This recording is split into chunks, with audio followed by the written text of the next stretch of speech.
Sabe aquele tipo de história que você ouve e pensa, isso nunca aconteceria comigo? Pois é, eu também pensava assim. Mas naquela noite tudo mudou. Era uma daquelas noites frias e escuras em que o vento parece carregar segredos antigos. Eu, Letícia e meus dois melhores amigos, Gustavo e Rodrigo, estávamos numa estrada de terra no interior de Minas Gerais. O destino, uma fazenda abandonada que todos na cidade juravam ser mal assombrada. Não era bem a nossa ideia de diversão, mas Gustavo tinha essa mania de querer provar que nada dava medo nele. O lugar era ainda mais assustador do que as histórias contavam. O portão enferrujado da fazenda estava caído e a placa que um dia avisava "Proibido entrar" agora só tinha algumas letras legíveis. Do outro lado, no meio da escuridão, estava o celeiro. Enorme, com o telhado parcialmente desabado e as paredes cheias de musgo, parecia uma fera adormecida. "É só um celeiro", Gustavo disse, tentando soar confiante. Rodrigo não respondeu. Ele era o mais quieto do grupo, mas naquele momento, o silêncio dele parecia mais medo do que falta de palavras. Eu confesso, minha vontade era dar meia volta e ir embora. Mas você sabe como é. A gente não quer ser a covarde do grupo. O ar parecia mais pesado quando passamos pelo portão. Cada passo parecia ecoar pelo terreno vazio, como se algo ou alguém estivesse nos observando. Eu sentia isso na nuca. Quando chegamos perto do celeiro, Gustavo parou e olhou para nós. "Vamos entrar?" Ele perguntou com aquele sorriso desafiador que só ele conseguia fazer. Eu queria dizer não, mas antes que pudesse abrir a boca, Rodrigo já tinha dado o primeiro passo. E foi assim que começou a noite que eu nunca mais esqueceria. O interior do celeiro era ainda mais sinistro do que o lado de fora. Gustavo iluminava o caminho com uma lanterna, enquanto Rodrigo e eu o seguíamos de perto. O cheiro de mofo e madeira apodrecida enchia o lugar, mas havia outro cheiro misturado, algo metálico como ferrugem. Não demorou para eu perceber as manchas escuras no chão e nas paredes. Pareciam sangue seco. "Olha isso", Rodrigo sussurrou, apontando para uma corrente enferrujada presa a um pedaço de madeira. Ele a puxou e ela fez um barulho tão alto que parecia ecoar pelo celeiro inteiro. Foi aí que ouvimos o primeiro sussurro. No início, achei que era só o vento, mas o som parecia humano. Era como uma voz, baixa e incompreensível, vindo de algum lugar dentro do celeiro. "Vocês ouviram isso?" perguntei. Gustavo riu, nervoso, mas não respondeu. Ele continuou andando, iluminando os cantos escuros, fingindo que nada estava acontecendo. Rodrigo parecia tão assustado quanto eu, mas não quis demonstrar. Os sussurros ficaram mais altos. Eles vinham de todos os lados, como se o celeiro inteiro estivesse falando conosco. "Tá vindo de lá." Gustavo apontou para uma parede nos fundos, onde havia uma pequena abertura. Relutante, seguimos até lá. Foi quando encontramos o diário. Era um caderno velho, com as páginas amarelas e cheias de anotações escritas à mão. "Isso é coisa de filme de terror", Rodrigo murmurou, olhando para mim com olhos arregalados. Gustavo, é claro, pegou o diário. Ele não conseguia resistir a um mistério. Enquanto ele folheava as páginas, os sussurros se transformaram em algo mais. Eram gritos abafados, como se alguém estivesse preso atrás das paredes. Eu sabia que deveríamos sair dali, mas algo, ou talvez alguém, não ia deixar isso acontecer tão fácil. Gustavo não perdeu tempo e começou a folhear o diário, com as páginas desgastadas quase se desintegrando em suas mãos.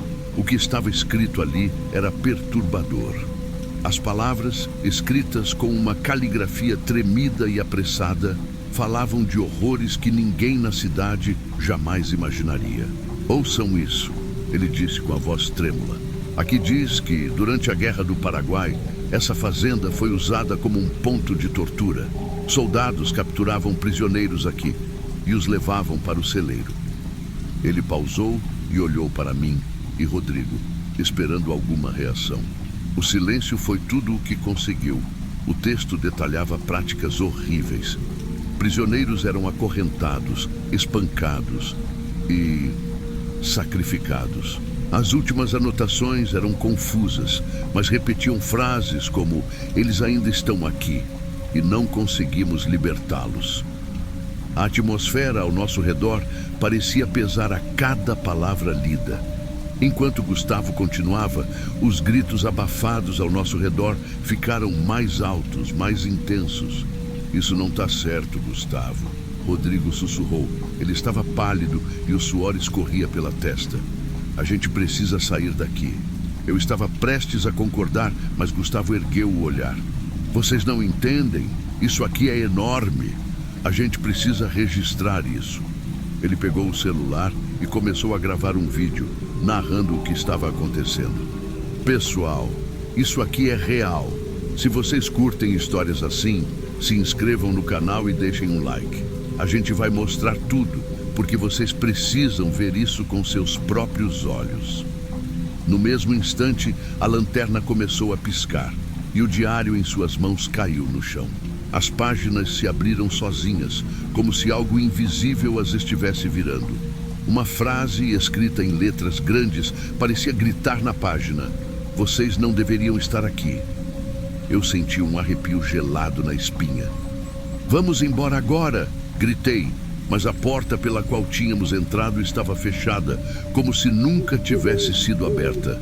Foi aí que os gritos deram lugar a algo muito pior. Risadas. Risadas que não eram humanas. Eu nunca vou esquecer a sensação daquela risada. Era como se centenas de vozes falassem ao mesmo tempo, todas com um tom cruel e maligno. Rodrigo agarrou meu braço. "Letícia, isso é sério. A gente precisa dar um jeito de sair daqui". Gustavo, no entanto, parecia hipnotizado. Ele pegou o diário do chão e virou para uma das últimas páginas, onde havia um desenho de um círculo com símbolos estranhos ao redor. "Isso é um ritual", ele murmurou.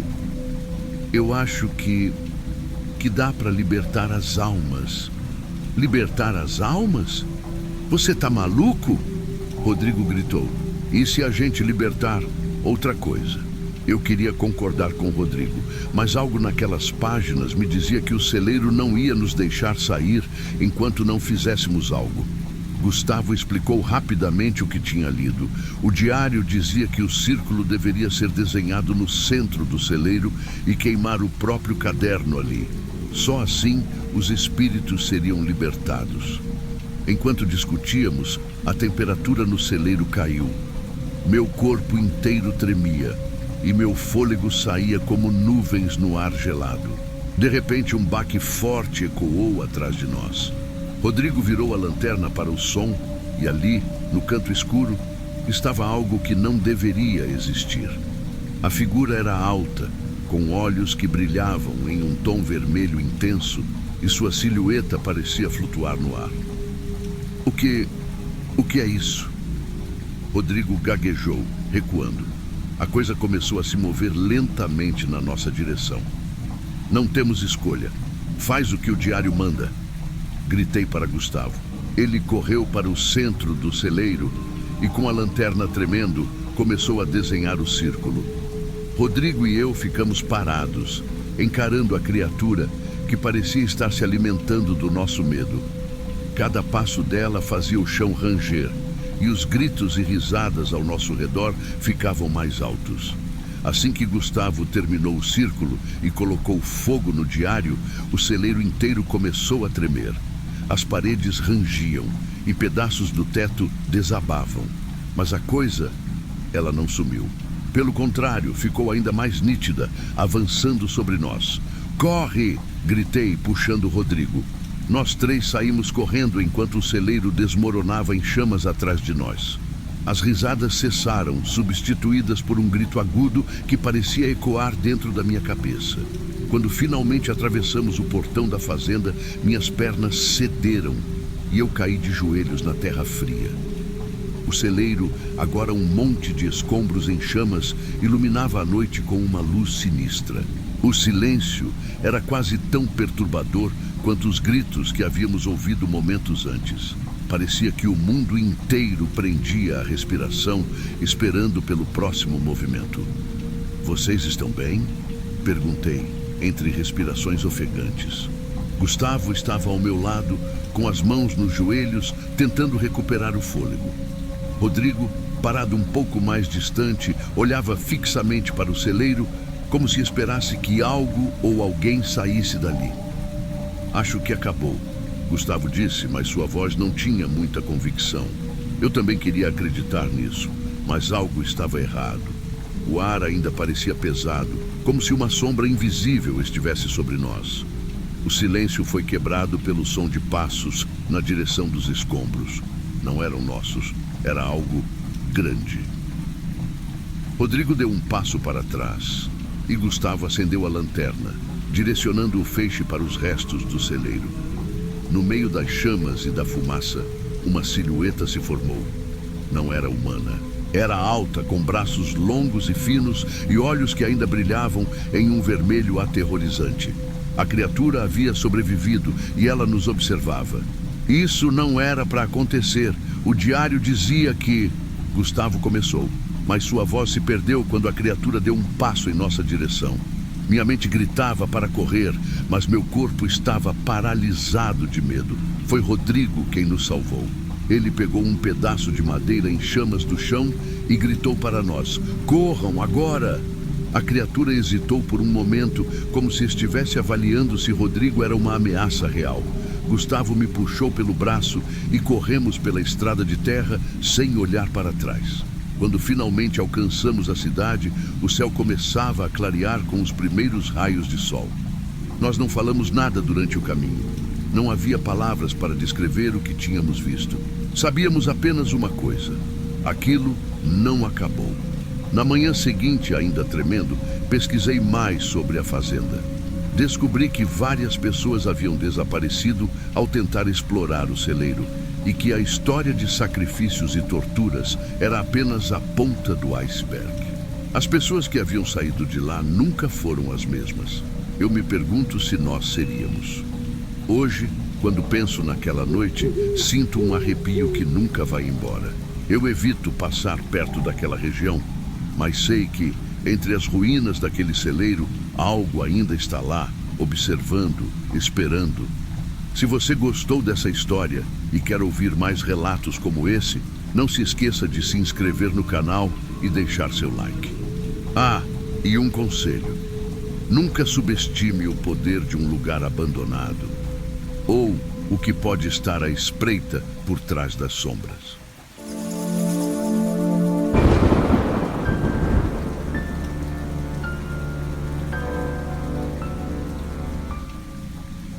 Naquela noite, vivi algo sobrenatural que ainda hoje não consigo explicar. Foi como se algo maior estivesse ao meu redor, algo que me impediu de perder o que tenho de mais precioso: minha família. Meu nome é Paulo, e hoje vou contar o relato mais aterrorizante da minha vida. Se você acha que coisas assim só acontecem em filmes, prepare-se, porque o que vivi naquela fazenda vai além de qualquer ficção. Tudo começou quando decidi aceitar um emprego em uma fazenda no norte de Minas Gerais. Eu e minha esposa Camila esperávamos nosso primeiro filho e queríamos um lugar tranquilo para viver, longe do caos da cidade. A oferta parecia boa: uma casa simples, salário justo e liberdade para cuidar da terra. Então, pegamos o pouco que tínhamos e partimos rumo à nossa nova vida. Assim que chegamos, fomos recepcionados pelo dono da fazenda, seu Arlindo, e sua esposa, Dona Regina. Ele era um homem robusto, de fala grossa e olhares que incomodavam. Já Dona Regina, apesar do sorriso acolhedor, tinha algo estranho no jeito de se aproximar demais de Camila. Desde o primeiro instante, senti que algo não estava certo, mas ignorei. A casa onde ficaríamos era simples, com móveis antigos e janelas que rangiam com o vento. Naquela noite, enquanto descarregávamos as malas, ouvimos barulhos vindos do pasto. Eram mugidos altos e arrastados, como se algo estivesse sofrendo. Camila se assustou, mas eu tentei tranquilizá-la. Deve ser algum boi perdido, nada demais. Só que no fundo, eu também estava inquieto. No dia seguinte, comecei meu trabalho no curral. A rotina era pesada, mas era algo que eu sabia fazer. Enquanto eu cuidava do gado, Camila explorava a casa. Foi quando ela encontrou retratos antigos do casal que viveu ali antes. As fotos tinham algo perturbador. Um homem e uma mulher idosos, parados em frente à casa, com expressões que não eram exatamente felizes. Aquela mesma tarde, seu Arlindo apareceu enquanto eu trabalhava e tentou puxar assunto. No início, achei que ele só queria ser amigável, mas logo percebi que seus olhares estavam mais interessados em Camila do que nas minhas respostas. Ele fez um comentário sobre como ela era muito bonita para estar isolada em uma fazenda. Segurei a raiva, mas aquilo ficou martelando na minha cabeça. Naquela noite, algo aconteceu. Por volta das 23 horas, enquanto estávamos no quarto, ouvimos passos lá fora, perto da janela. Quando olhei pela fresta da cortina, vi um boi enorme parado no quintal, olhando diretamente para a nossa casa. Ele tinha olhos escuros que pareciam brilhar na escuridão. Peguei uma lanterna e saí para ver de perto, mas quando abri a porta, o boi não estava mais lá. Voltei para dentro, ainda confuso, e falei com Camila. Ela também tinha sentido algo estranho, como se estivéssemos sendo observados. Aquela foi só a primeira vez que aquele boi apareceu, mas, de alguma forma, ele parecia mais do que apenas um animal comum. Eu só não sabia ainda que ele seria o único a nos proteger do que estava por vir. Os dias na fazenda começaram a revelar o que eu temia. Aquele lugar tinha algo errado. Camila, minha esposa, estava cada vez mais inquieta, mas tentava esconder. Dona Regina parecia estar por perto o tempo todo, oferecendo presentes para o bebê e falando sobre como uma criança precisa ser criada por pessoas fortes e experientes. Era como se ela quisesse dizer que nós, como pais, não estaríamos à altura dessa responsabilidade. Uma tarde, Camila encontrou algo curioso. Estava limpando um dos armários antigos quando achou um pequeno diário. As páginas estavam amareladas e a caligrafia parecia de uma mulher. O diário trazia relatos de alguém que morava ali antes. Há algo na fazenda que não nos deixará sair, dizia uma das anotações. Em outra parte, a dona do diário mencionava um preço alto para manter a família unida. Aquilo arrepiou Camila, que me mostrou o diário assim que voltei do trabalho. Enquanto isso, seu Arlindo começou a me dar sinais claros de que suas intenções não eram boas. Ele inventava desculpas para se aproximar de Camila quando eu estava no curral. Uma tarde, ele apareceu no quintal enquanto eu estava longe. Quando Camila trancou a porta e se recusou a abrir, ouviu risadas abafadas do lado de fora. Só que algo aconteceu antes que ele pudesse ir além. O boi misterioso surgiu. Camila viu pela janela o enorme animal parado entre a casa e seu Arlindo. Ele estava imóvel, mas seu olhar parecia furioso, fixado no patrão. A presença do boi foi suficiente para que seu Arlindo recuasse. Camila me contou sobre o incidente quando voltei, e eu soube que aquilo não podia ser apenas coincidência. Algo ou alguém estava tentando nos proteger. Naquela noite, tive meu primeiro sonho estranho. Vi Camila em um quarto escuro, segurando nosso bebê recém-nascido.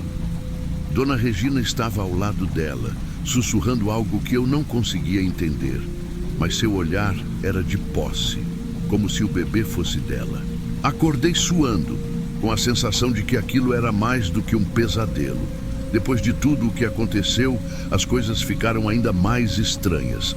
Portas começaram a se abrir e fechar sozinhas, mesmo quando o vento estava parado. Camila disse que às vezes sentia como se mãos frias tocassem seu braço, mas quando olhava, não havia ninguém. O diário que ela encontrou também desapareceu misteriosamente. Não estava mais onde ela o guardou. Um dia, enquanto eu estava no curral, seu Arlindo tentou se aproximar de nossa casa novamente. Só que desta vez eu cheguei a tempo. Ele se assustou ao me ver, mas antes que eu pudesse dizer qualquer coisa, o boi apareceu de novo. Lá estava ele, mais uma vez parado no caminho, como uma barreira entre nós e aquele homem. Seu Arlindo parecia aterrorizado e saiu dali sem dizer nada. No mesmo dia, Camila encontrou uma página rasgada do diário embaixo da cama. Nela havia um relato assustador. Eles disseram que podíamos ter tudo, mas ninguém nos avisou do custo. Perdemos nossa única filha. O que resta agora são as sombras. Aquilo foi o suficiente para tomarmos uma decisão. Não íamos ficar nem mais um dia naquele lugar. Arrumamos nossas coisas rapidamente e decidimos fugir à noite. Camila me disse: depois de tudo isso, talvez fosse até bom compartilhar nossa história.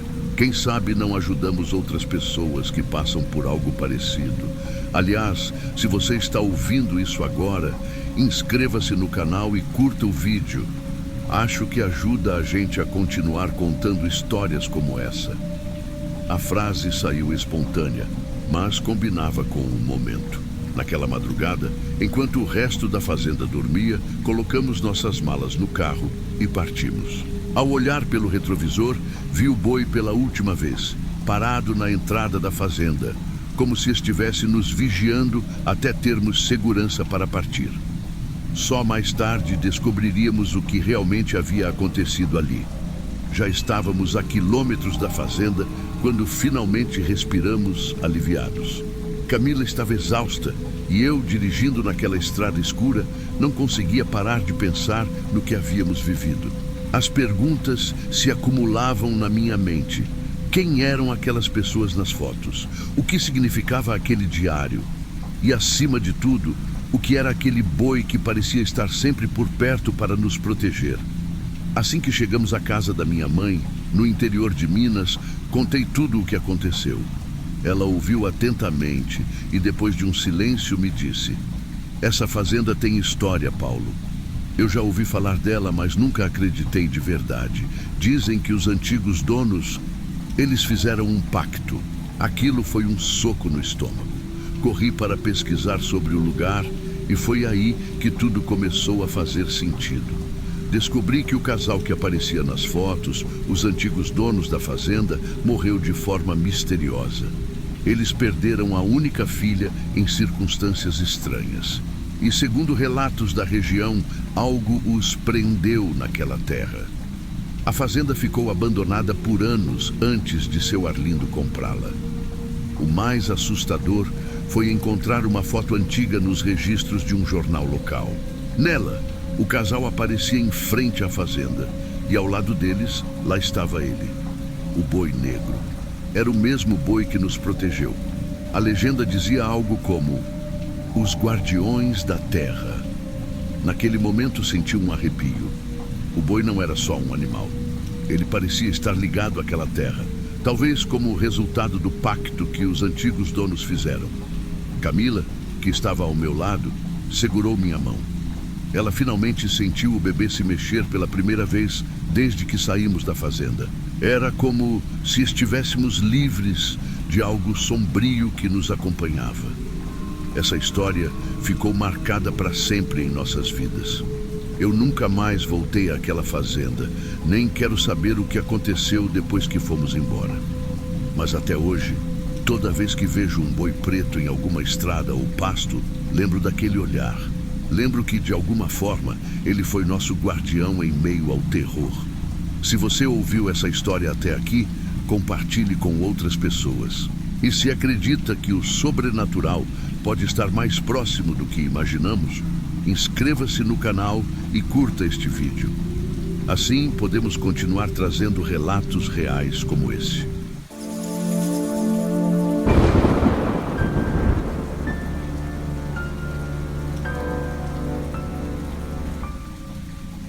Morar em uma fazenda isolada sempre foi um sonho meu e da minha mãe. A ideia de viver rodeada pela natureza, longe da correria da cidade, parecia um pedaço de paraíso. Mas naquela noite, tudo mudou. Se você está aqui e acha que não tem coragem, é melhor sair agora. O que vou contar é real e perturbador. Meu nome é Camila e eu preciso compartilhar o que aconteceu. Pode parecer absurdo, mas garanto que depois disso você vai pensar 2 vezes antes de desejar viver no meio do nada. Tudo começou quando minha mãe, Dona Marlene, decidiu se mudar para uma fazenda no interior de Minas Gerais. O lugar era bonito, com uma casa simples cercada por árvores e um riacho ao fundo. Cheguei à fazenda numa tarde ensolarada, ansiosa para passar alguns dias com ela. No começo, tudo parecia tranquilo, mas, à medida que o sol se punha, o clima ao redor começou a mudar. Naquela primeira noite, quando o silêncio tomou conta do lugar, comecei a ouvir sons estranhos. Pareciam cabras balindo ao longe. Mas isso era estranho, porque minha mãe não criava nenhum animal além de galinhas. Você ouviu isso, mãe? Perguntei. Ela só sorriu e murmurou algo incompreensível. Foi a primeira vez que ouvi minha mãe dizer o nome Inês. Os sons continuaram durante a madrugada, ficando mais altos e próximos. Eram como passos leves, misturados com o som de algo arranhando as paredes. Na cama, eu não conseguia dormir. Cada barulho fazia meu coração disparar. Foi quando ouvi uma risada. Levantei devagar e fui até a janela. Lá fora, no escuro, vi algo que parecia impossível. Sombras de mulheres andando ao redor da casa. Elas se moviam de forma lenta, mas desapareciam assim que eu piscava ou tentava focar o olhar. Mãe, tem gente lá fora, eu gritei. Mas quando entrei na sala, encontrei minha mãe parada no escuro, olhando para a porta como se estivesse esperando alguém. É Inês, ela disse com um sorriso estranho. Aquilo me deu um arrepio na espinha. Quem é Inês, mãe? Você tá bem? Perguntei, mas ela não respondeu. No mesmo instante, um som alto ecoou. Algo bateu na porta com tanta força que fez a casa inteira estremecer.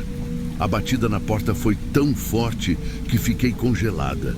Minha mãe, por outro lado, continuava sorrindo, como se esperasse aquela visita. Não abre essa porta, mãe. Quem sabe o que pode estar lá fora? Implorei, mas ela parecia hipnotizada. Antes que eu pudesse reagir, ela abriu a porta. O que vi ali fez meu corpo inteiro gelar. Era uma cabra. Não uma cabra qualquer, mas algo que parecia saído de um pesadelo. Seus olhos eram vermelhos e brilhavam no escuro como se me encarassem diretamente na alma. É você, Inês? Minha mãe perguntou para o animal, com uma serenidade que parecia completamente fora de lugar. A cabra deu um passo à frente, batendo as patas na madeira do chão. Senti um peso no ar, como se algo invisível estivesse tentando me empurrar para longe. Gritei para minha mãe se afastar, mas parecia impossível tirá-la daquele transe. Peguei um pedaço de madeira próximo à porta e tentei espantar o bicho. Quando ameacei acertar, ela desapareceu diante dos meus olhos, como uma sombra que se desfaz. Tudo parecia voltar ao silêncio, mas eu sabia que aquilo estava longe de acabar. Minha mãe me encarou com um olhar vazio e disse: ela não vai embora, Camila. Não até conseguir o que quer. Tentei colocar as ideias no lugar. O que estava acontecendo? Estava lidando com uma cabra sobrenatural? Ou a mente da minha mãe estava pregando peças? Só sabia que precisava agir e rápido. Depois daquela noite, o clima na fazenda ficou insuportável. Minha mãe continuava agindo de forma estranha, como se conversasse com alguém invisível. E os sons, eles não paravam. Eram risos, arranhões e o balido distante da cabra, sempre voltando. Percebi que a situação não tinha solução. Precisava convencer minha mãe a sair dali comigo. Mãe, nós não podemos ficar aqui. Você não está bem? E esse lugar tem algo errado. Ela não vai deixar a gente sair, minha mãe respondeu com um tom assustadoramente sério. Aquilo foi a gota d'água. Não podia ficar parada esperando que algo pior acontecesse. Peguei a chave do carro e insisti. Mãe, por favor, não vou te deixar aqui sozinha. A gente precisa sair agora. Foi quando aconteceu algo que nunca vou esquecer. Minha mãe desmaiou no chão, como se todo o peso do mundo tivesse caído sobre ela. Corri para ajudá-la e, enquanto a carregava até o carro, senti um arrepio ao olhar para trás. No portão, lá estava ela, a cabra, observando cada passo meu. Seus olhos vermelhos brilhavam no escuro e eu sabia que aquilo não era uma despedida. Entrei no carro e acelerei, deixando a fazenda para trás. Ao olhar pelo retrovisor, vi a silhueta dela desaparecer no meio das sombras da noite. Depois que voltamos para a cidade, minha mãe parecia mais tranquila, mas algo ainda não fazia sentido para mim. Por isso, decidi levá-la ao médico. Após alguns exames e conversas, veio o diagnóstico: esquizofrenia. Segundo o médico, os comportamentos estranhos, as falas desconexas e até mesmo as visões poderiam ser explicados por essa condição. A notícia me trouxe alívio e, ao mesmo tempo, mais dúvidas. Se tudo o que aconteceu na fazenda era fruto da mente perturbada da minha mãe, então como explicar o que eu mesma vi e ouvi? As sombras ao redor da casa, a cabra de olhos vermelhos, os sons, tudo parecia tão real. Lembro-me de uma última conversa com minha mãe antes de voltar para o hospital para o tratamento. Ela segurou minha mão e disse com um olhar sério: Camila, você acha que foi coisa da minha cabeça? Mas Inês existe e ela vai voltar. Essas palavras me perseguem até hoje. Mesmo agora, relembrando cada detalhe dessa história, me pergunto se era tudo fruto de delírio ou se existe algo além do que podemos explicar. Se você ficou até aqui, deixe sua opinião nos comentários. Você acredita que esses eventos podem ser reais ou foi apenas a doença da minha mãe? E claro, se quiser mais histórias como essa, não se esqueça de curtir o vídeo e se inscrever no canal. Afinal, o que aconteceu na fazenda pode ter sido só o começo.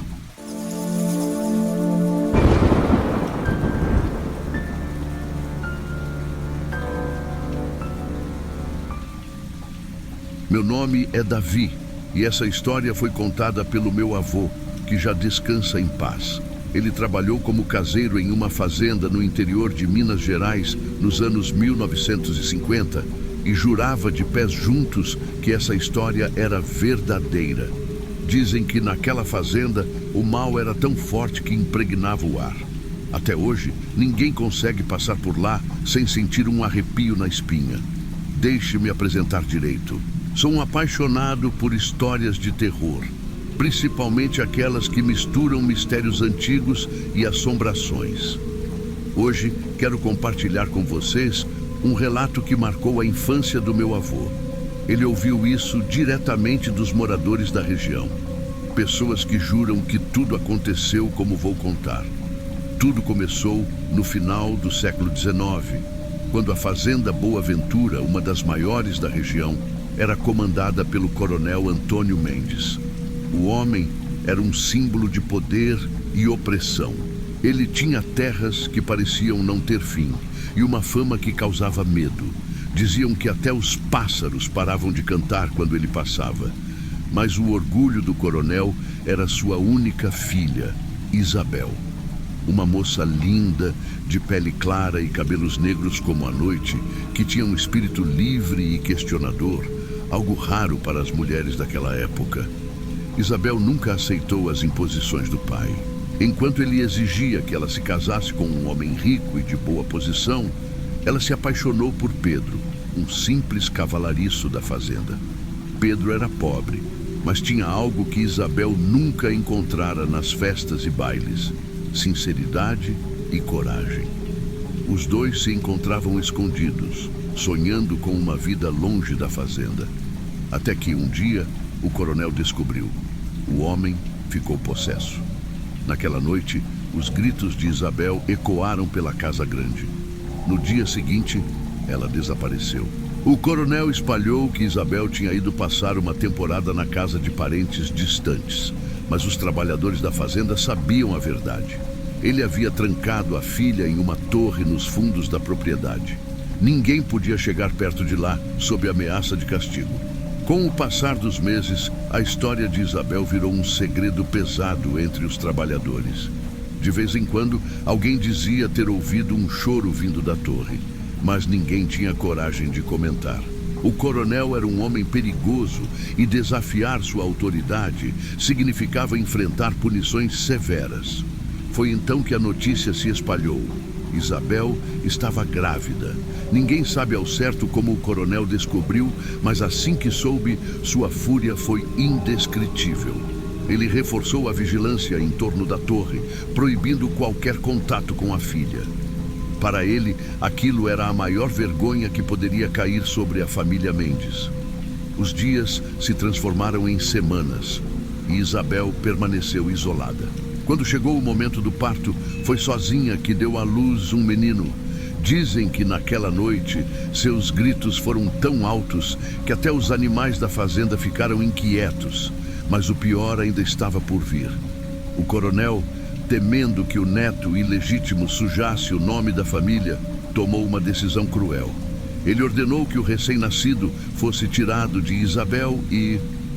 Bem, o que aconteceu depois é algo que ainda causa calafrios. Meu avô dizia que ninguém viu o bebê novamente. Isabel ficou completamente destruída.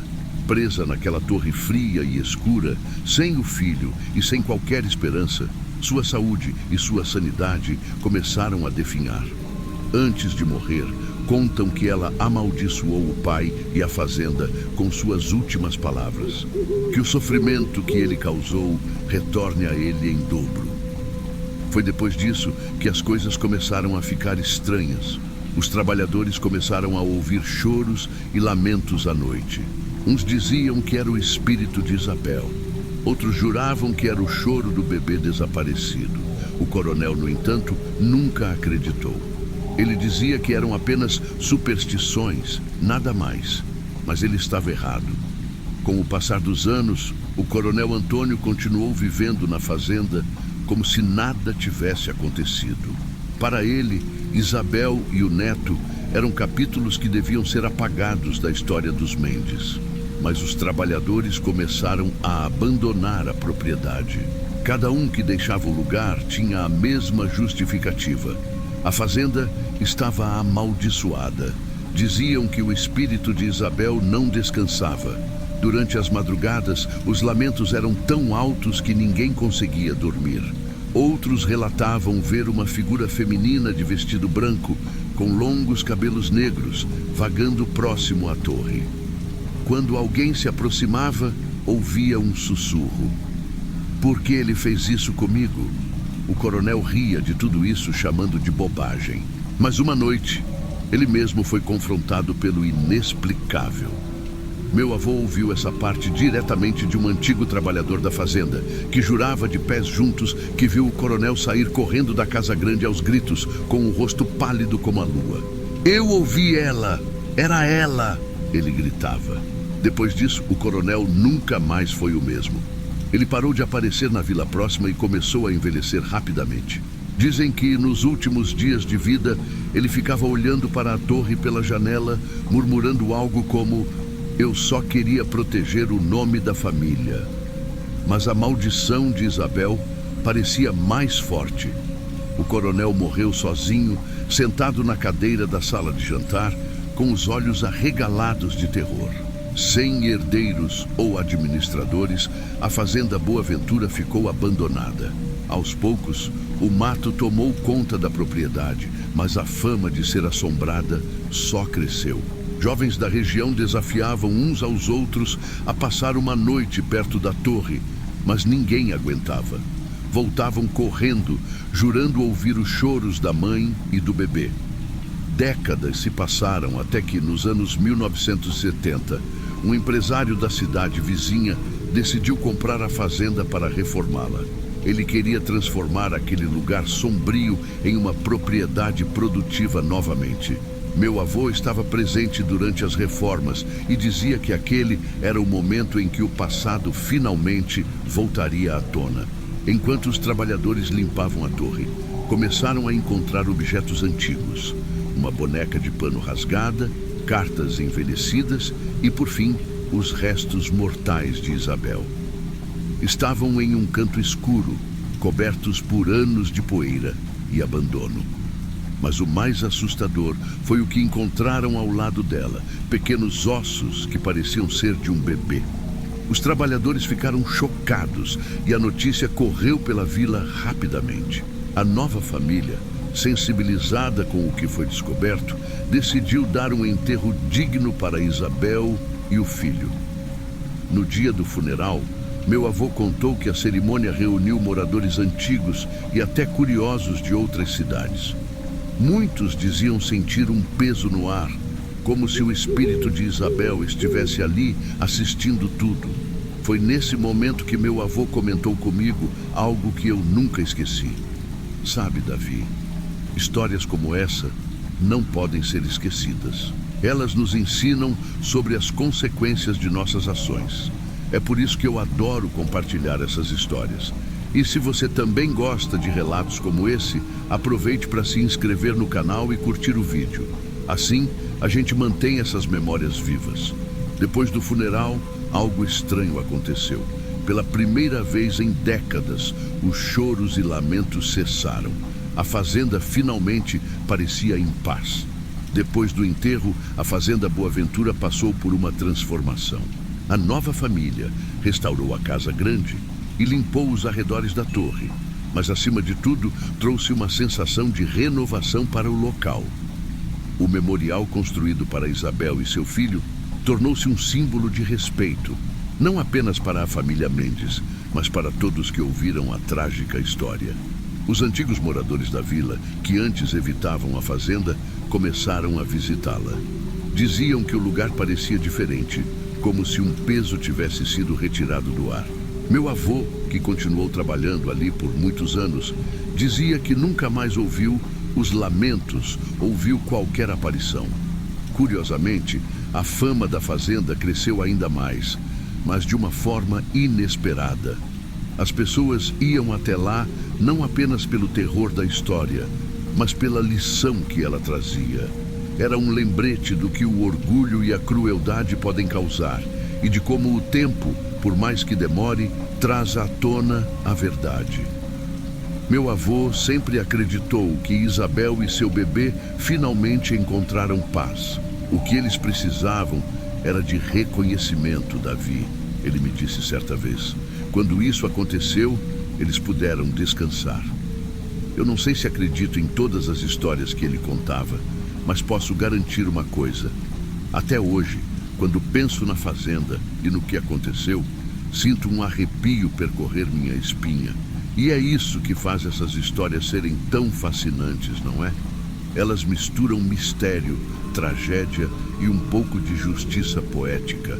Quem sabe quantos outros segredos ainda estão escondidos em fazendas como aquela, esperando para serem descobertos. Por enquanto, só posso agradecer ao meu avô por ter me contado essa história e a vocês por ouvirem até o fim. E se algum dia vocês passarem por uma fazenda antiga, não ignorem os sussurros do passado. Eles sempre têm algo a dizer.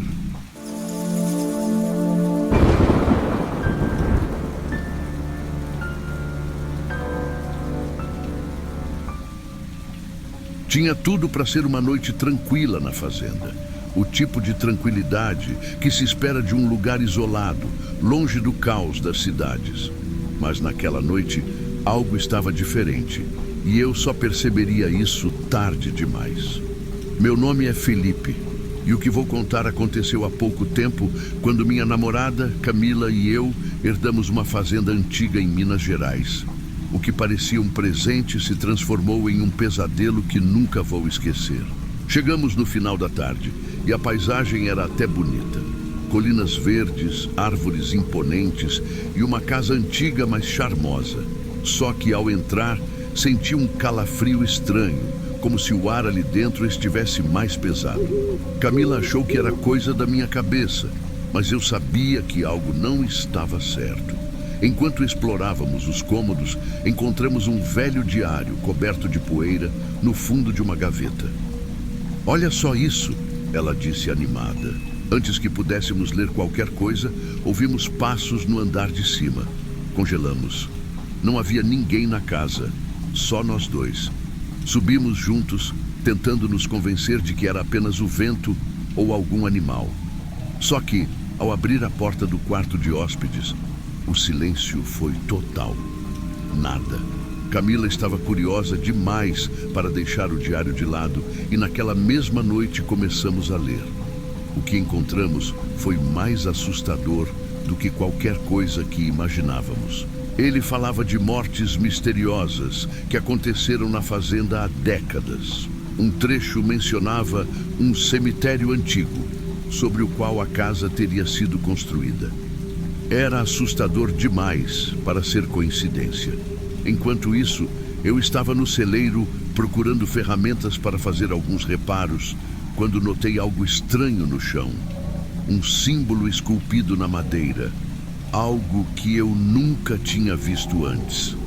Parecia ritualístico. Tirei uma foto e voltei para mostrar a Camila, mas ela estava tão mergulhada no diário que mal notou minha presença.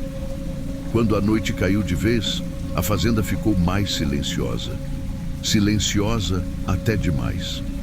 Sussurros começaram a ecoar pela casa, vindo de lugar nenhum. E do lado de fora, juro que vi uma figura escura passar perto da janela. Foi quando Camila disse: "Felipe, a gente precisa registrar isso. Se alguém já passou por algo assim, talvez tenha contado. E se outras pessoas puderem se identificar com o que estamos vivendo?" A noite seguinte foi ainda pior. Depois de quase não dormirmos, decidimos procurar alguém na cidade para entender o que estava acontecendo. Falamos com seu Arnaldo, o morador mais velho da região, que conhecia a fazenda desde sempre. Assim que mencionamos os sussurros e o diário, ele ficou sério. "Vocês não sabem onde se meteram. Aquela terra é amaldiçoada." Ele contou que no século XIX, a fazenda foi palco de uma tragédia horrível. Durante um ritual, um grupo de pessoas foi massacrado ali mesmo. Ninguém sabe ao certo o motivo, mas os poucos relatos falam de vingança e traição. "As almas das vítimas nunca tiveram paz", ele disse. "E agora vocês despertaram algo que estava adormecido." Voltamos para a fazenda com um peso no peito. O que achamos que seria um refúgio estava se transformando em nosso pior pesadelo. Enquanto Camila lia mais trechos do diário, ela encontrou uma pista. O símbolo que eu havia visto no celeiro era parte de um ritual para prender os espíritos naquele lugar. Mas algo havia dado errado.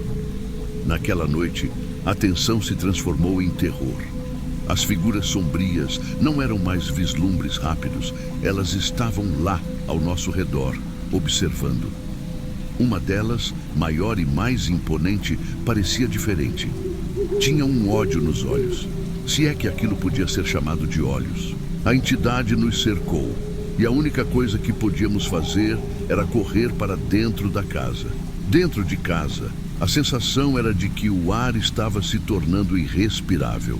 O diário, de repente, pareceu se tornar mais claro. Camila encontrou as últimas páginas, que descreviam como encerrar a maldição, destruir um objeto que ligava a família à fazenda.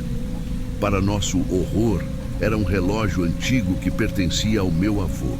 Eu sabia o quanto aquele relógio era importante para minha família. Era a última lembrança dele. Mas quando a entidade atravessou a porta da sala, percebi que não tínhamos escolha. Com o coração na garganta, agarrei o relógio e joguei contra o chão com toda a minha força. O som do vidro se quebrando ecoou pela casa, seguido por um grito ensurdecedor que parecia vir de todos os lados. A figura sombria desapareceu e o silêncio voltou. Camila chorava de alívio, enquanto eu sentia uma mistura de tristeza e libertação. Antes de deixarmos a fazenda para sempre, Camila olhou para mim e disse: Essa história precisa ser contada. Se alguém assistir a isso, inscreva-se no canal e compartilhe. Talvez possamos ajudar outros a evitar o que passamos aqui. Saímos sem olhar para trás, mas sei que nunca vamos esquecer o que aconteceu naquela fazenda. Algumas coisas simplesmente não devem ser perturbadas.